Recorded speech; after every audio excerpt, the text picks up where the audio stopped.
Hello, my name is Lori Cohen. I am the Director of Continuing Education at Gratz College. Thank you for joining us. This evening, Ronnie Breslow, local Holocaust survivor, will discuss her experiences during World War II. Before we get to the program, I want to mention that this will be our last free webinar in the Gratz at Home series. We've loved bringing you these programs for the past 8 weeks. I have personally looked forward to them, and judging from most of your comments on our surveys, we do feel confident that we've achieved our goal of staying connected to our Gratz community during an otherwise isolating period of time. From here on out, though, we will continue this monthly series on a paid basis, similar to what we had been previously doing at Gratz during our monthly Lunch and Learn programs. Some of you may have taken part in some of those. Future programs will be $10 per webinar. For the most part, we will hold them in the evenings, just as we have been doing lately. We are launching this series on Thursday, July 16th. At that time, Dr. Paul Finkelman, president of Gratz College, will give a timely presentation entitled Racial Equality and Inequality in America, a Historical Perspective. You will receive registration information in your email soon after this presentation ends. I also want to remind everyone that Gratz's summer continuing education schedule is posted on our website. Most classes have not yet begun, and a very popular one is starting next week, so be sure to check it out. So tonight, great news, we have over 300 people registered, and I see that the numbers are piling up for tonight for people who've signed in. But due to the size of the group, we have muted all of your audio and turned off the video. You're able to see and hear the speaker, but no one can see or hear you. And questions will wait until the end. To ask a question, please type it inside the chat function. This can be found in different locations of your screen, depending on the type of media you're using. On desktop computers or laptops, it can be found at the bottom of your screen. On tablets, it's often at the top of the screen, and on cell phones, you may have to swipe left or right. We are recording this session right now. I'll send you a link to the recording after it has been processed and edited. You are free to distribute that link however you would like to. You will receive an online survey soon after this presentation ends. We appreciate your input as it helps us improve your experience for future webinars. Today's program with local Holocaust survivor Ronnie Breslow tells the tale of one woman's story during the Holocaust. I would also encourage you to visit the website of the United States Holocaust Memorial Museum to learn more about the events of Kristallnacht and the voyage of the St. Louis. Those links will be provided in the email you receive after this program tonight. Now, it's my great pleasure to invite Ronnie Breslow to share her experiences with us. Ronnie frequently partners with the Holocaust Awareness Museum and Education Center in Philadelphia, and she especially loves working with young students and teens throughout the Philadelphia area. She's truly a treasure in our local community. Welcome, Ronnie. Thank you, Lori. Good evening, everyone. We're really facing some very challenging times today, but I want to take all of you back with me, back to the 1930s, back to the way the German Jews, they were really treated with savage cruelty. This is my favorite picture of my mom contemplating her future. My mother was the middle of 3 girls, lived in the northern part of Germany in a rural area called Milan. Mom told me that she really had a good time growing up. Other side. Huh? Oh, this one, I'm sorry. I'm sorry. This is just an example of some of the fun that she actually had in Milan, going on a motorcycle ride. To my right is her younger sister, Liesel, my mother, her older sister, Idel, and her best friend, Selma. Sadly, Idel, plus her husband Otto, and my cousin, their daughter Helga, were never able to get out of Germany in time, and they were murdered by the Germans. And unfortunately, so was most of my family, which left a void in my life. Now we travel to the south. That's where my dad lived. My dad was the middle of three guys. To my right is my father and his younger brother, Willie, next to him. There was an older brother, Siegbert. All three served in the German army during World War I. Notice the Iron Cross, a little bit like our Medal of Honor. And Dad got that for bravery, fighting in France, of course. He fought on the German side. My parents, again, before Hitler came to power. Comes 1933 and Adolf Hitler becomes the chancellor. He never hid his dislike for the German Jewish minority, even though we're less than 1% of the German population. The vast majority of Germans adored him. There were huge rallies in his honor. By 1935, the German parliament passed the Nuremberg laws.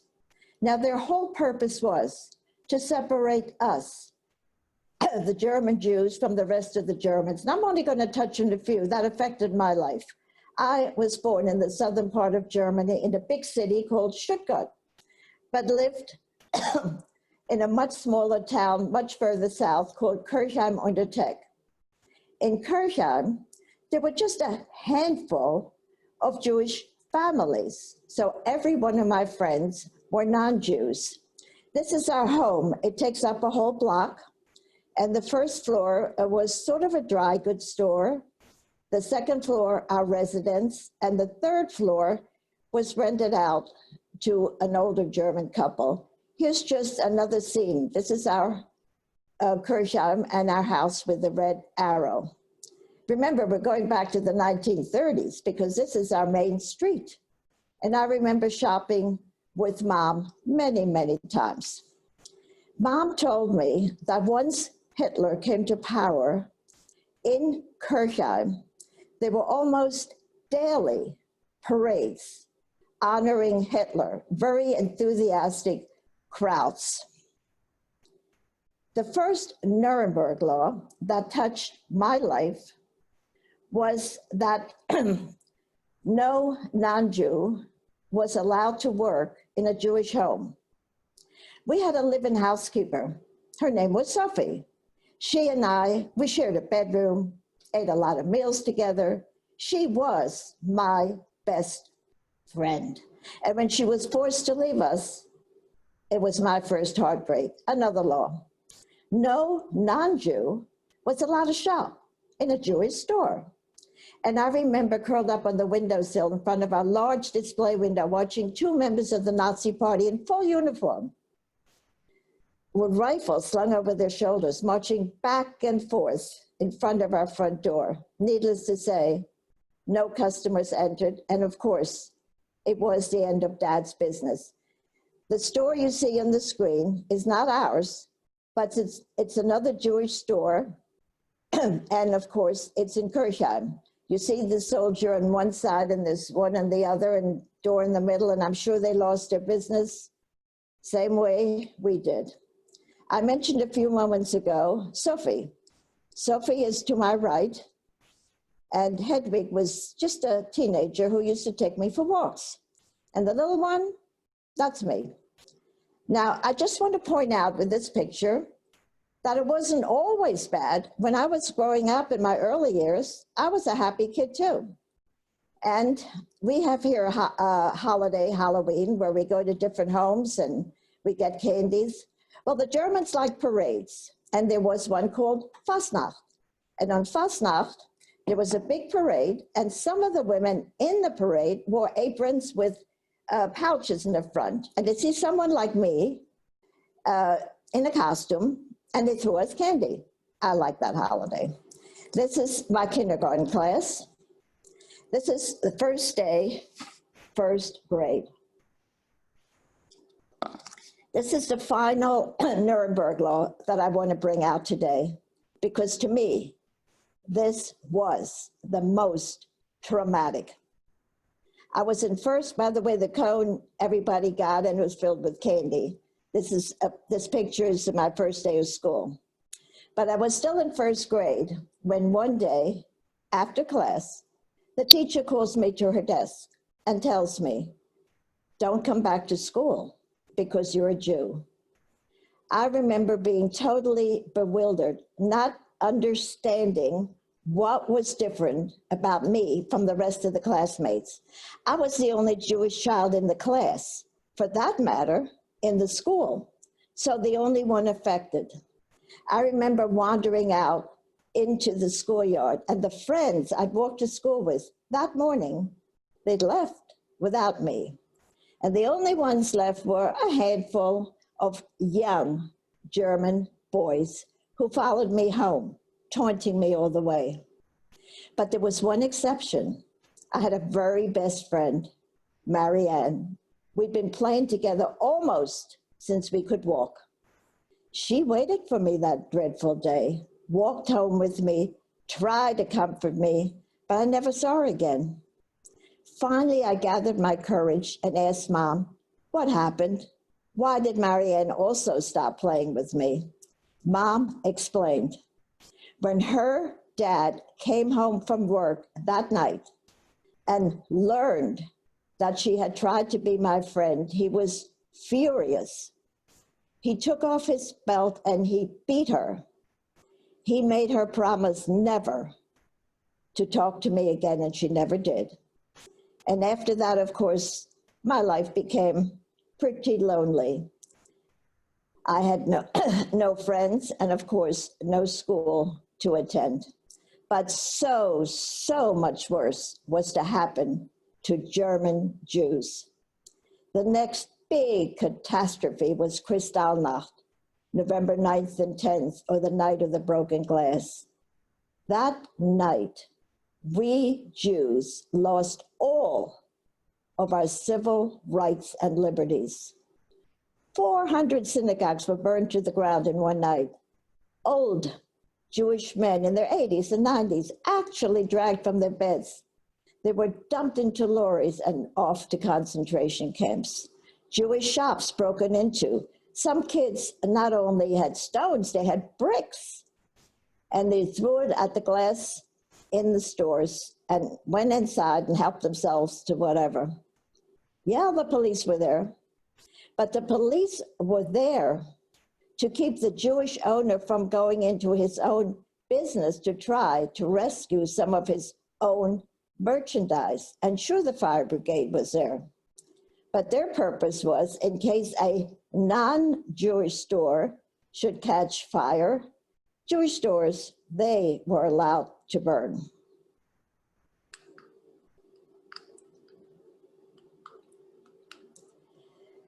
I think it's pretty safe for me to say that there wasn't a Jew left in Germany who, after Kristallnacht, didn't want to leave. Our problem was, where would we go? What country would help us? My own father, who can trace his ancestry way back to the 15th century in Germany, had in his possession his grandmother's Bible.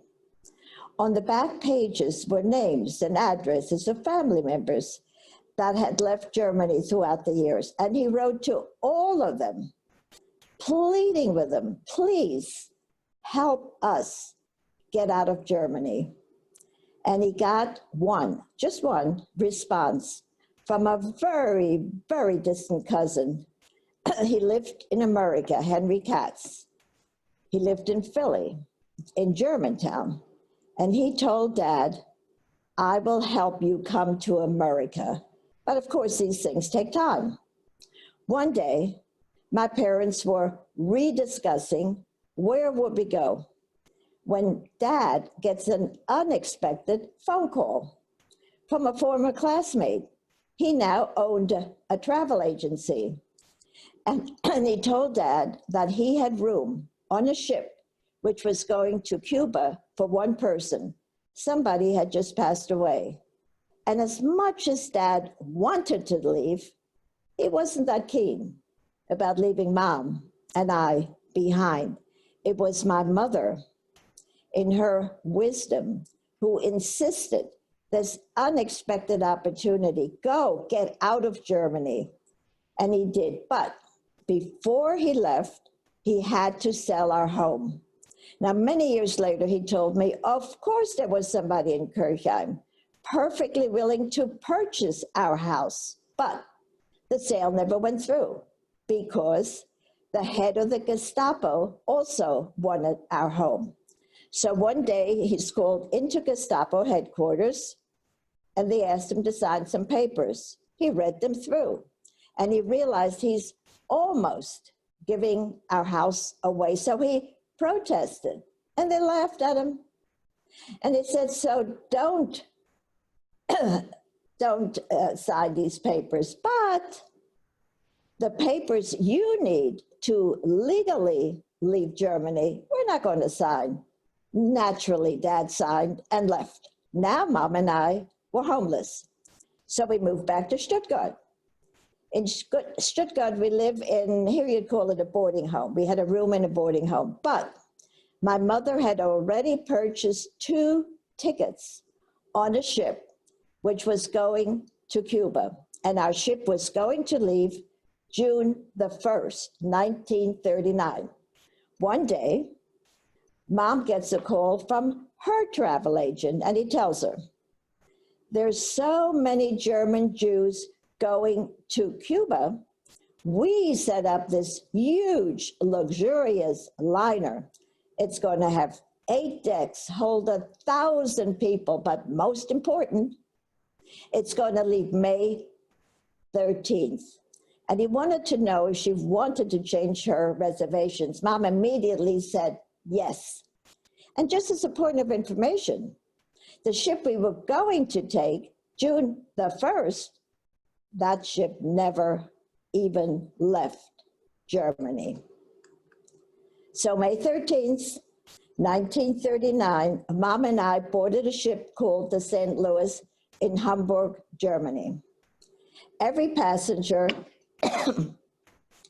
had to purchase, in addition to the passport, a legal landing certificate.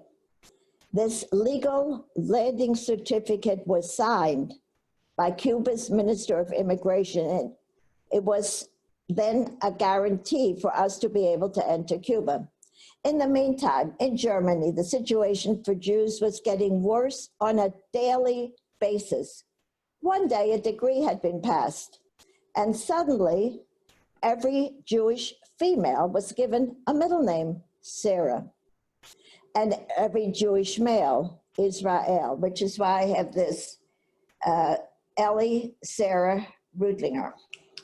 I'm together with Mom, but if you can read the bottom, my father, Gustav Israel Rudlinger.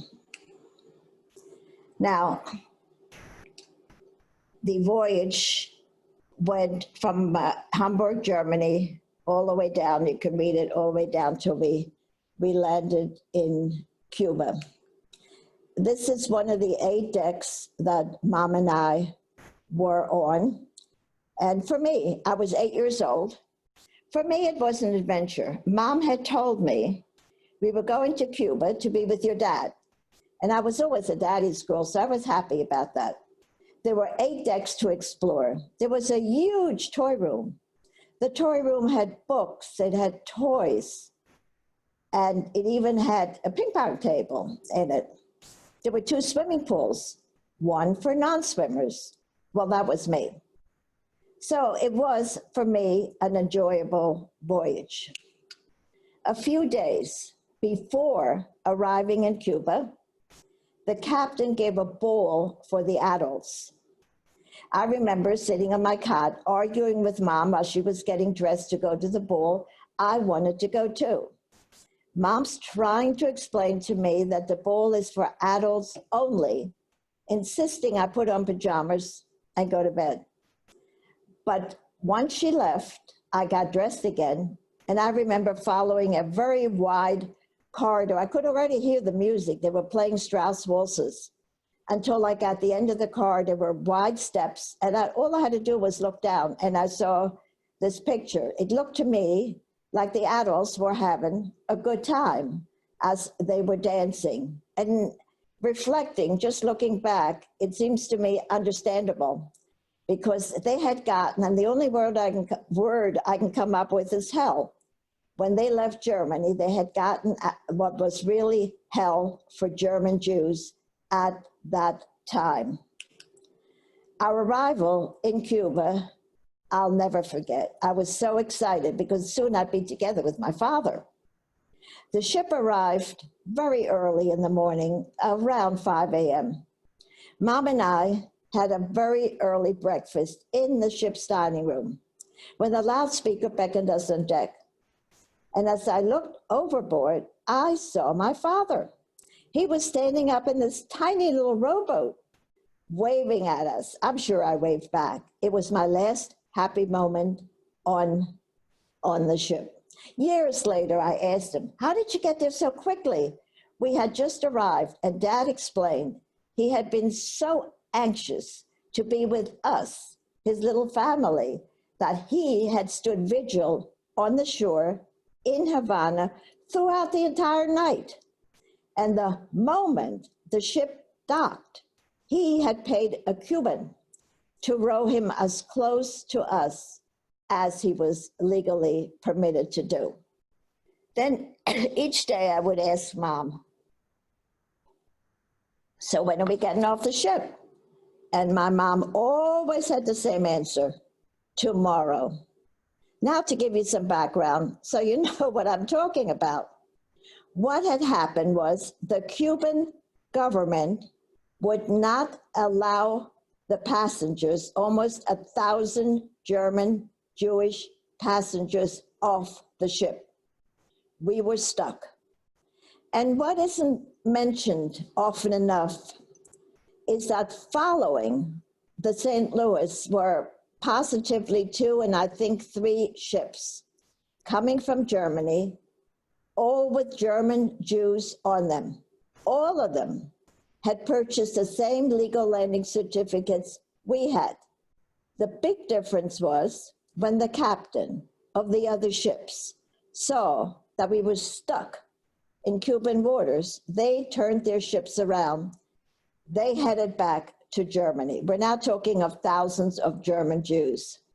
It took me such a long time to see what happened to these people. I never read anything about them. And I finally learned when they arrived back in Germany, the German government would not allow them entry, saying, "You lost your citizenship." So they were immediately sent to concentration camps, which is what would have happened to us, except for my hero. My hero was the captain, the German captain, Gustav Schröder. He met with the adults, according to Mom, and he told them that never, under any circumstances, would he bring that ship back to Germany. Now, he was a young guy. He was actually the shortest captain in the German Navy, somewhere around 5'4". He had a young wife and 2 little girls in Germany, and he was now getting cablegram after cablegram after cablegram from the German government to bring the ship back. And he said he would never do it. Instead, he sent cablegrams to the American government. And of course, we all know that was the Democratic Franklin Delano Roosevelt. He was the president at the time and just ignored it. In addition, there was a quota from Germany to the US, somewhere around 27,000. That quota, by the way, was never filled. We and most of the passengers had very low quota numbers. By the way, Ellis Island also was still open. In our case, Dad, Mom, and I shared a number. We could have come legally to America 2 months later. Nevertheless, your president would not allow us entry. This is just a picture of Dad getting a briefing. He's in Cuba, and he's learning what is going on the ship at this time. The story of the St. Louis made worldwide news. It was no secret. And this is just an example. Mom had a friend in Switzerland, and she sent, years later, she sent this pic. It's like our Inquirer. It was their main paper. And the story of the St. Louis was right there. We're up on the top there where the little cross is. And I just want to point out that the story of the ship, the St. Louis, made worldwide news, and nobody in the world cared enough to help us. This is my hero, Captain Gustav Schroeder, who really saved our lives. Now, that's enough about the background. So let's go back to the ship. One day, I'm playing on deck, and I feel the lurching of the ship, and I realize we're moving. So I panic. I rush into Mom's cabin, only to see her lying on her cot, sobbing uncontrollably. So I wander up on deck, and there I see men and women, and the tears are streaming down their faces. Again, I'm 8. No, I know very little. I know this. I know my father's in Cuba. I'm on the ship. I had no clue to where we were going. And I would have been even more upset if I'd realized the adults had no clue as to where we were going. And the captain, well, he was desperately trying to find a place for us to go. We passed the Miami coastline so close that every passenger aboard the St. Louis could easily see the shimmering lights of Miami Beach. That's how close we came to Miami. One final cablegram was sent by Gustav Schroeder to Roosevelt, pleading with him to allow the 200 kids aboard the ship Sanctuary in America, to which he did not respond. I think, and this is only my personal opinion, that he did respond. And here is how I believe he responded. Coming directly from Miami Beach was a U.S. Coast Guard cutter with guns. I remember waving to the captain, and I was sure that the captain was here to help us. But the facts were, the captain's orders directly from Roosevelt were, get the ship out of U.S. waters pronto, which is exactly what happened. So we now began to circle the Atlantic Ocean. Of course, our food supply is going down. And our captain is trying to find a place to put us. Finally, Mr. Trooper, he was the head of the Joint Distribution Committee, and he was situated in France, was able to find 4 countries to take us in: England, Holland, Belgium, and France. And of course, you all know that Holland, Belgium, and France was overrun by the Germans, and not all, but too many of the passengers were recaptured. So the entire ship went to Antwerp, and there in Antwerp, Mom just sends, all it says is that we landed safely in Antwerp, and it was sent to my dad. I remember people boarding a smaller ship. Now I know that it was about 250, and all of them went to England. And I'm happy to say that every one of them survived. Mom and I, we went to Holland. 181 passengers went to Holland. And as we were boarding the smaller boat, and we were going along the coastline, the Dutch coastline is very hilly. It seemed to me that whenever I looked up, there were a lot of groups of Dutch people, and as we passed, they all clapped and cheered us on. To this day, I have a special feeling for the Dutch people. So we went to Rotterdam, and in Rotterdam, we were put into a detention camp.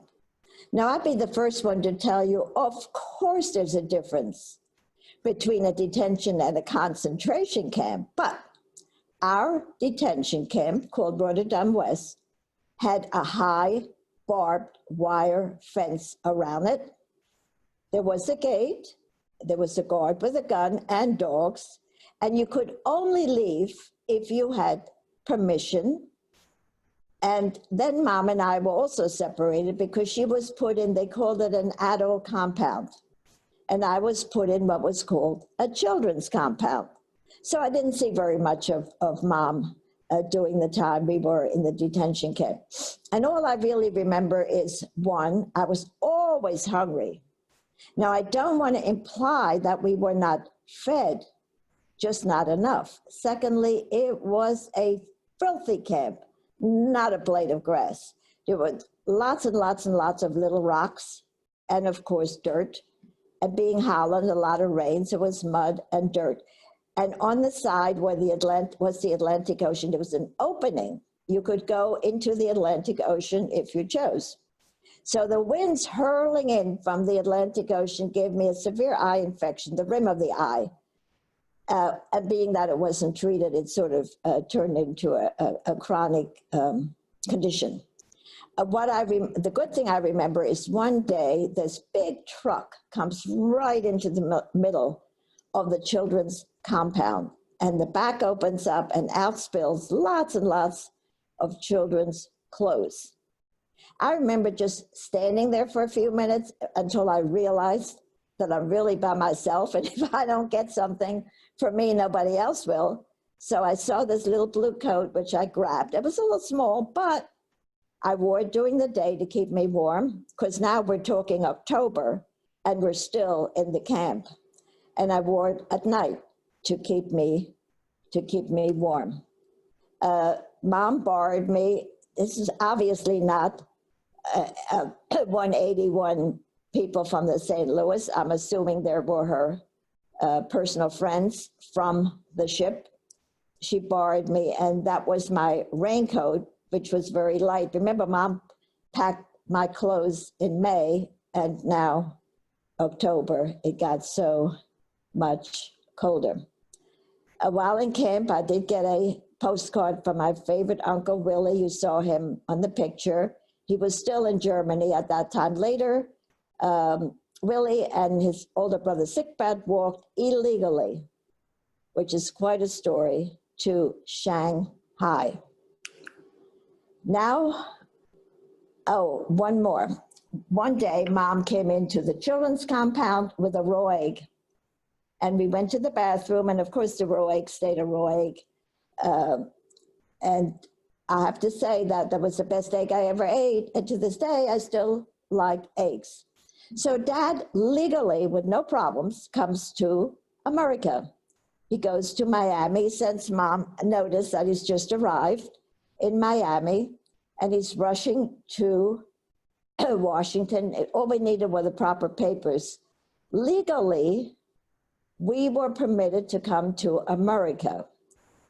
And what always makes me a little bitter, I have to say, is that all 181 of us could have come to America because Holland only took the people from the ship that had the lowest quota numbers. So all of these people's quota numbers were up. The difference was we had my father in America to help us. Most of the others were family units stuck in this detention camp, and there was nobody in America that cared enough to give them a helping hand. So now Mom gets permission to leave our detention camp. She has to go to the American consulate. We need passage on a ship. She told me once that the American consulate she spoke to was the biggest anti-Semite she ever met. And she'd met quite a few. He told her, there are no more ships leaving Holland. He recommended to her, stay in the detention camp until the war is over. Now, the war had not begun, but the adults seemed to know that the Germans would be going into Holland and then the war would begin. The war that hadn't begun, he's talking about the end of that particular war, and then she should come to America to be with my dad. Now, my mom really had a dilemma. She's stuck in a detention camp. She has nowhere to go. She doesn't know whom to go to help us get out. The person in charge of the entire camp was called the commander. And luckily for us, he was also a captain in the Dutch Navy. Now, before she saw him, she wanted to give something to make it a little sweeter. So if we didn't have his help, we would have, of course, been stuck in that camp like all the others were. And obviously there were no flower stores, obviously no candy shops. She learned that he was a stamp collector. Now this is a story that kids like. We'll go all the way back to Germany for 30 seconds. Way back, when I was packing, I only had one suitcase. My mother packed for me, but I was allowed to take only one item. I have to admit, I had a room full of stuff. We were pretty well-to-do, and I had books and games, et cetera, and I couldn't decide what one thing am I going to take with me, and everything else would be left behind. And then I remembered my uncle, Willie, the one who wrote the card, saw and felt sorry for me in the interim period when I had no school and just was home. He wanted to be helpful, so he bought a stamp book and he bought stamps. Together we put the stamps in the stamp book. That way I learned a little geography, a little history. I wasn't sure if I would ever see him again. And so I chose the stamp book to take with me as my one item. So now we're back in the detention camp. One day, Mom comes to me in my bunk. By the way, the bunk is like, there was one cot after another. There wasn't a stitch of furniture in that big room, just one cot after another. We put the suitcase, each one had a suitcase, underneath our cot, and then we took it out if we needed something. She says she needs my stamp collection, my stamp book.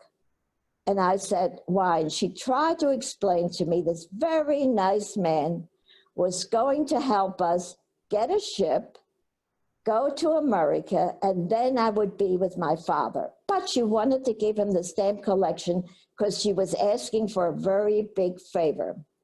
And I'm thinking, there are so many things I had wanted to take, and she only allowed me that one stamp book, and I wasn't going to give that up for anybody. So I told her, no, she cannot have it. She left, and that was it, I thought. One day, I go back into my dorm, and I open my suitcase to get something, and I see immediately my stamp collection is gone. And I knew that she had sneaked in and taken it, which is exactly what she did.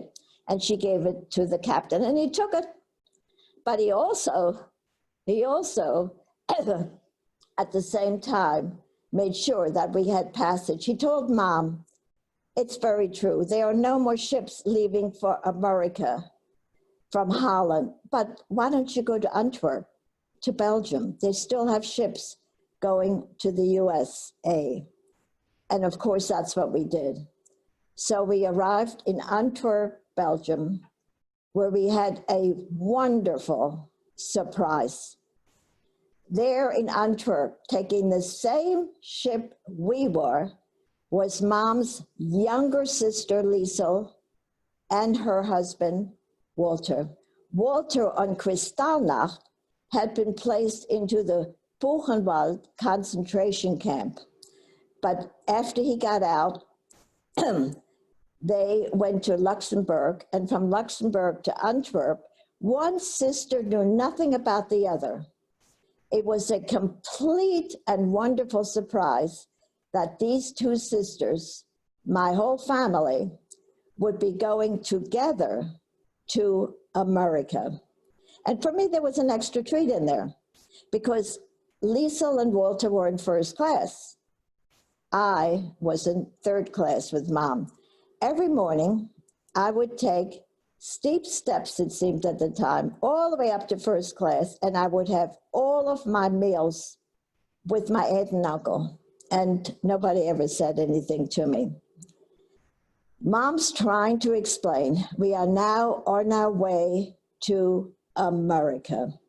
I am in the unfortunate position. I knew my parents loved me. I knew that, but I'm in an unfortunate position that things happen beyond the control of your parents, that they can't control situations.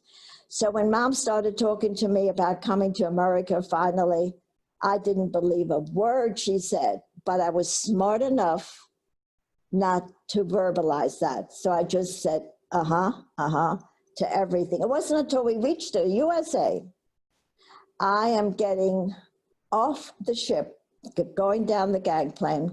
I see my dad rushing towards me. He picks me up and twirls me around. And I realized she'd been telling me the truth. And then I took a second look. In Europe, everybody moves at such a leisurely pace. I'm looking again, New York Harbor, and I see people, and to me, it looked like they're running in all different directions. So I asked my father, what's happening? And where is everybody going? And Dad just laughs and says, this is America. And I realize how very, very lucky I am to have be here in this wonderful country where we have our freedom. But I caution all of you, and me too, that we have to remain oh so vigilant so that this very precious gift called freedom will always be with us. Freedom is not free. God bless America. This is the Vendom, you know, the ship that we came on, and I wrote a book. That's it, my story.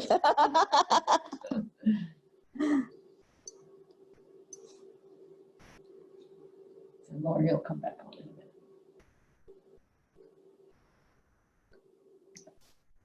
Hi, everyone. Sorry about that. Just a moment's pause there. So thank you, Ronnie. Wow. Thank you so much. The images that you shared with us are beautiful. I actually, and when I say beautiful, I'm talking about the early ones, the ones I really enjoyed seeing of you in Germany when you were a little girl before the war started. And I also loved in your story that you snuck out of bed to try to see your mom at the ball on the ship. That was really, really kind of a fun story in there. I wasn't anticipating hearing something like that in your talk this evening. Before opening up for questions for everyone out there, I want to remind our alumni to please don't forget to update your contact information on our website and join the Gratz Alumni Facebook page. We launched this Gratz at Home series as a way of showing that we are here for our community in this time, and we're thrilled to have received such a strong response. Among those participating tonight are alumni, current students, and continuing education students. If you would like to help strengthen Gratz and make it possible for even more students across the world to participate in our online programs, please consider making a tax-deductible charitable donation. On behalf of everyone at Gratz, thank you for your participation and support. So now I want to get to some questions for Ronnie. I've gotten a few here, and some of them are just comments. We have a question from Art, who is asking about, where did Kristallnacht actually happen? Was it all over Germany? Was it only in individual spots? He thought he knew someone who was part of it, but that person was in Berlin. Do you have any ideas about the different areas? It's actually a very good question, which I haven't been asked before. It's a good question. It's something I have to research. It happened in most. I'm not positive about every city because there's a lot of small cities, but it happened in certainly the big cities, and it was mild in Kirchheim. They did not touch our house, but there was a reason for that, because the head of the Gestapo, who wanted our home, made sure that our house wasn't touched so that he could, when he got it, it was a little mild in Kirchheim, but there was indeed an uprising. But in the big cities, it was awful. And what they did to the men, like I mentioned my uncle Walter, he was coming home from a business trip on Kristallnacht. He had just ready to walk into his front door when he explained to me he was grabbed from behind by two German. I said, were they wearing Nazi uniform? No, just dress average outfits. And they grabbed him and they put him into this big truck, which had not only men. I asked what was the youngest boy. He judged that the youngest one he thought was around 15 years of age. And they took him but first they took him into a prison. They took him to the prison where he was located. And he said they stuffed him in like sardines, all the people. And they were there the whole night. He said there was standing room only. They had no food and they had no water. And way on the side was a bucket, so the certain side couldn't reach it to relieve yourself. And they were there throughout the night. And the next morning, they came for them, and they put him on trains, and that's how he ended out in Buchenwald. That's how they were treated at the time. Understood. How did he get out of Buchenwald? First, Liesel didn't know, his wife didn't know where he was. It took a couple of weeks. She went to the Gestapo. She knew the Gestapo knew, to ask, where is her husband? Because there were other camps. And they laughed at her. They were very cruel. They just ignored her. They would not tell her. But one day, she said, one of the SS took her aside and said to her, he's in Buchenwald.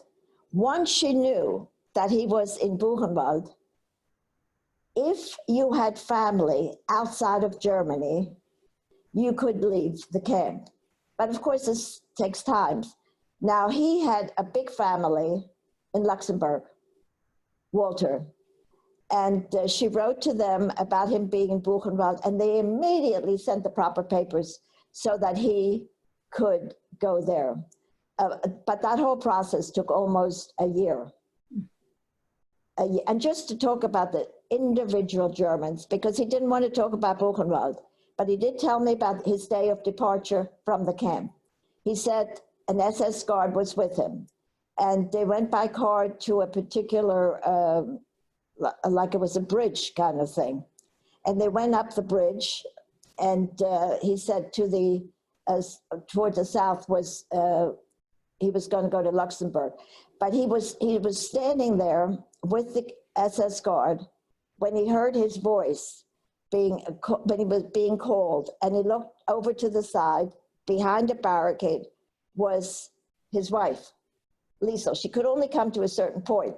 She apparently was told when he would be discharged. Now, he hadn't seen her for a year, so he started to go towards her. And he told me that he felt the SS grip his arm and shake his head and would not allow him to go towards his wife for a few moments. He went the other way to go to Luxembourg. And he said the last thing the guard said to him before, because once he reached his destination, his whole family was there, you know, the big family to greet him. The guy said to him, in German, of course, don't ever enter Germany again, you damn Jew. Mm. Those were the words from the single guard. And he was not told to say that. That was just that German individual. So that's personal hatred. That's really was overflowing the country. Well, it does sound like your uncle was very lucky in the sense of getting out. Exceedingly. Yeah, of course. I have another question here from Riva, and she just asked, did the girl Renate, did her parents survive? That's her. That's it. You talking Renata? Yeah. That's me. Oh, she must have understood. I'm sorry, I missed that part. Did you call me Ronnie? I can see where that would be confusing. Yes, I can see where she was confused. Yeah. Yeah. Okay. Sorry about that. So where did you live in America, and what did your parents do?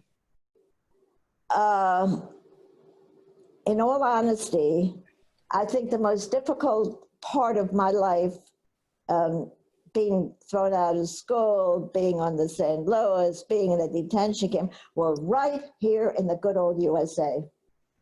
For the first, Henry Katz had married a Quaker lady who wasn't particularly fond of us. And I was there a week. Now, you have to get this picture. My eyes was so red that people, today you can't do this, would stop on the street and say, what's wrong with her eyes? Because the outside, you know, it's really fiercely red because they hadn't been treated.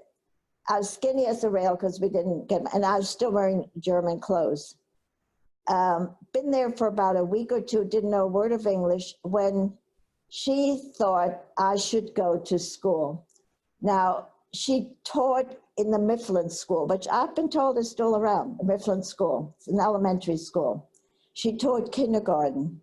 So after a couple of weeks, she took me in these outfits with my red eye into the Mifflin School. And I remember being surrounded by a group of kids, everybody screaming hello. I had no clue what they were saying. I was put in third grade because I'm 9 years old. But remember, I'm thrown out of first grade and I didn't know a word of English. So third grade and fourth grade, I was I had an NC and I sent back an empty paper, both years, empty paper. And I was promoted and I actually got a report card and it said S, that meant satisfactory. There's a U answer. I got an S for doing absolutely nothing.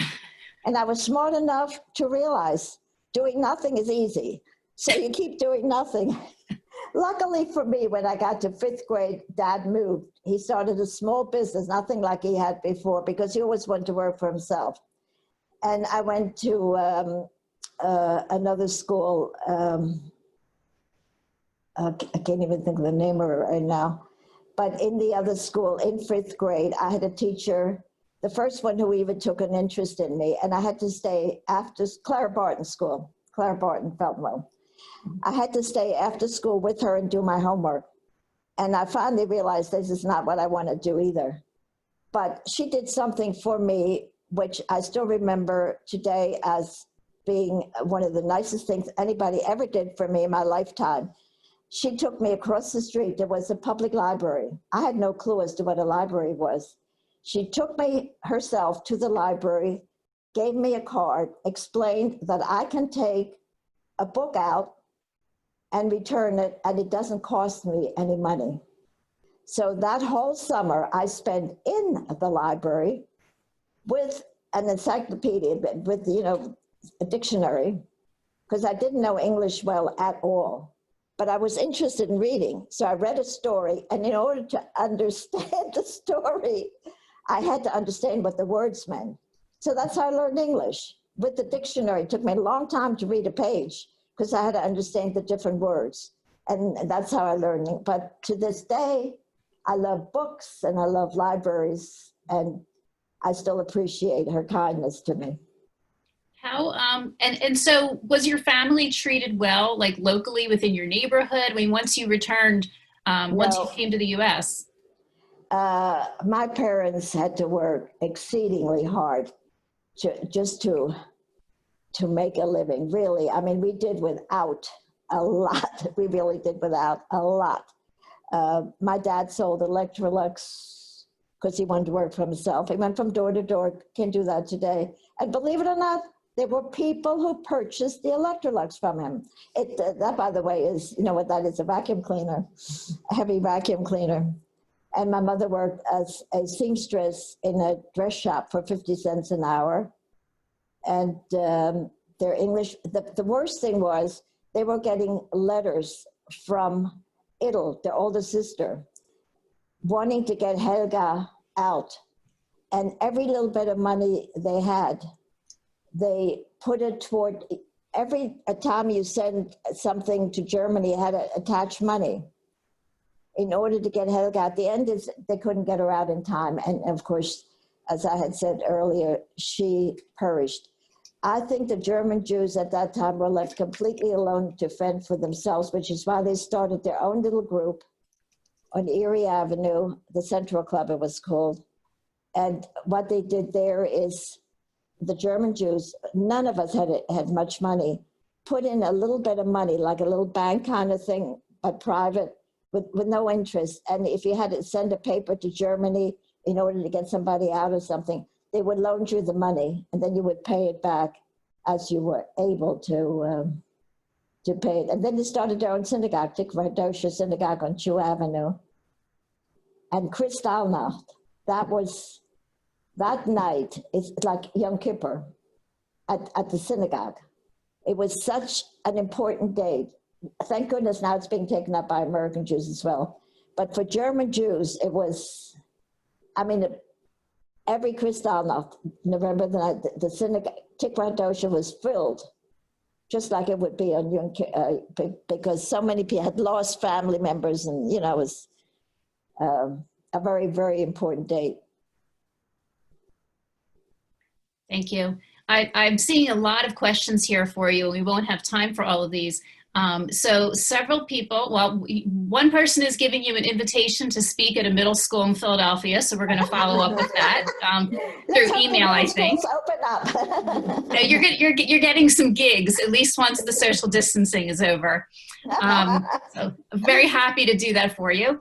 I do have another question of somebody asking, have you ever been interviewed by Steven Spielberg's Shoah Foundation? I don't think that I've been interviewed many times by many groups. I don't think that particular group, I missed out on that at the one time they were, yeah. Mm-hmm. Okay. So I have another question. It asks, how long were you in the detention camp? And how long was it from the time you left Germany until you actually united with your father in America? Well, we left Germany May 13th, and we arrived here, I think it was November 10th of that same year, detention camp. A couple of months, we were there from June till November, early November. Okay. Long enough. I have a message here. I'm going to guess that it may be somebody in your family by the name of Deb Breslow. Is this a family member? My daughter. Your daughter says to ask you about her husband and Kristallnacht. Ask her about her husband and Kristallnacht. Does that ring a bell? Well, I think that's a totally different story. I think she's talking about my husband, who happened to be a survivor as well, and what they went through in Kristallnacht. I don't know if you want me to bring that up or not. That's a totally different story. We may not have time, but everybody has a different story in Kristallnacht. But of course, I can also mention that he came from Düsseldorf, which had a very large, Jewish community. So I mean, if you want me to tell the story, that's up to you. I don't know. I think we are scheduled to finish up around 8:30, so I'm not sure how much longer we can go. There may be a couple of other questions in here. There are a lot of thank yous. Thank you for making history so real for so many. I've got I had somebody asking if you still collect stamps now. Interesting enough, my husband actually was a stamp collector, having nothing to do with it. Coincidence, you know, it's one of those coincidences. So that's funny. So I will, if there's anyone on here who who's asked a question and it hasn't been answered, please send me an email at lcohen@gratz.edu. That's LCOHEN @gratz.edu. Because I don't think we'll have time to get to any others. But I really want to thank you, Ronnie, for this really, really interesting, fascinating presentation. I think we may have gotten you some new gigs from it for the future. And also, I want to thank you, everyone out there, for inviting Gratz inside your living rooms, your offices, your dining rooms, your dens. And I want to thank Dodie Klimoff for helping Ronnie with all the technical details of her presentation tonight, which she's right there with Ronnie in our boardroom at Gratz. And thank you to everyone. I hope everyone has a good, peaceful evening, and they continue to be. And please fill out the survey that we'll be sending out via email. Thank you, everyone. Good night. I just want to say thank you also, and I feel that if we don't learn from history, we are doomed to repeat it. Agreed. Thank you.